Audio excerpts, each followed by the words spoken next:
President Zelensky is interested in continuing the war because it allows him to stay in power and profit from international aid. Such accusations are increasingly heard from peace supporters both in Ukraine and abroad. Let's start with staying in power. Only the USA might raise the issue of elections during a war. A country that has waged all its wars on foreign territories, often thousands of kilometers from its own borders.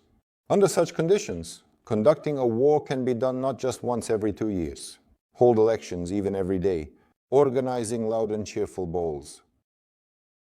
During World War II, Great Britain did not hold elections, even though the war was not fought on British soil, meaning the front did not pass through England or Wales. Great Britain had enough of air raids and naval battles. If someone wants to contrast or compare Great Britain with, for example, Israel, it would be appropriate to present some facts about holding elections in Israel under conditions of danger. Israel, unlike Ukraine, is a real military partner of the USA. And throughout its existence, it has experienced only a few air attacks with real missiles aimed at Israel. These missiles were intercepted by Israel's allies, primarily the United States of America, mostly outside the national borders. So far, the USA has not intercepted and does not intend to intercept missiles for Ukraine. On the contrary, they graciously provide NATO countries' airspaces for Russian missiles. This refers to the airspaces of Poland and Romania. So far, the USA is not supplying Ukraine with ballistic missiles to ensure our independence. On the contrary, the USA has made the disarmament of Ukraine and the renunciation of its missile arsenal a condition for our independence. Moving on, the missile attacks that Israel regularly experiences are not the same as those Ukraine faces.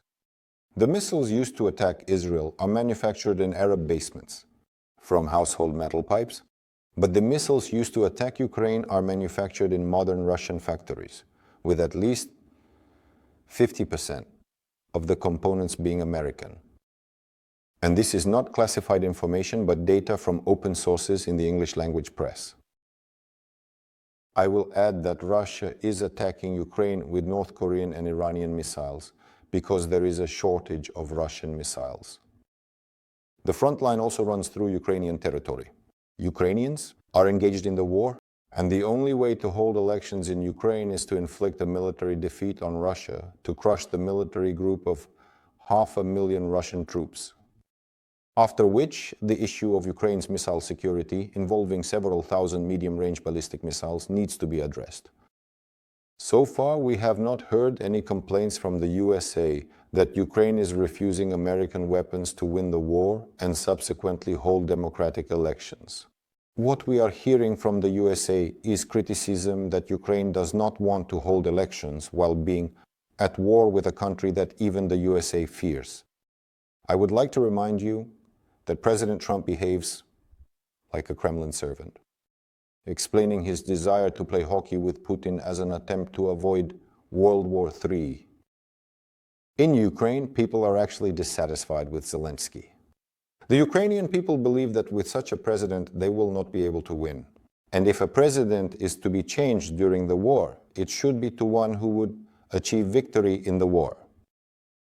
The United States of America is also dissatisfied with Zelensky and also wants to change the president of Ukraine, but not to one who would capitulate in the war with Russia.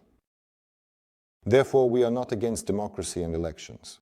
It's just that the Ukrainian people and Donald Trump are setting diametrically opposed to democracy tasks regarding the claims of interest in free money. Being a president during the war with Russia probably wouldn't even want to. Donald Trump. The risks to physical existence are incomparable to the prospects of financial abuses. In Ukraine, they are aware of financial abuses and are not satisfied with it.